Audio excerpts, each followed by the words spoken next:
গত বছর জুলাই পিএসজি ছেড়ে ইন্টার মিয়ামিতে যোগ দিলেন লিওনেল মেসি। এরপর বদলে যায় মেজর লিগ সকার MLS এর চেহারা। যুক্তরাষ্ট্রের ফুটবল লিগটি আয় বেড়েছে কয়েক গুণ মেসির আগমনে। বর্তমানে চুটে ভুগাচ্ছে বিশ্বকাপ জয়ী কিংবদন্তিকে। চুটের কারণে যদি আর্জেন্টাইন মহাতারকা ফুটবলকে বিদায় জানায় তাহলে সমস্যায় ফেলবে মেজর লিগ সকারকে।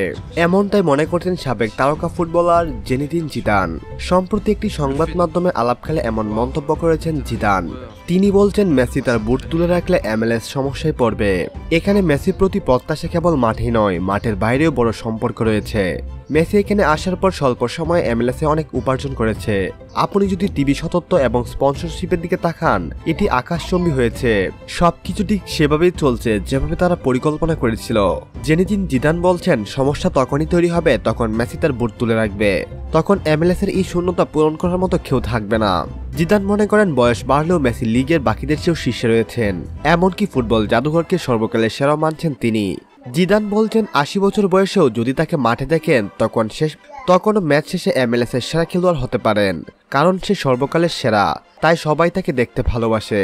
সম্মানিত ভিউয়ার্স, জেনেদিন জিদানের কথাগুলো নিয়ে যদি আপনার কোনো ব্যক্তিগত মন্তব্য থেকে থাকে তাহলে অবশ্যই আমাদের সঙ্গে শেয়ার করতে ভুলবেন না।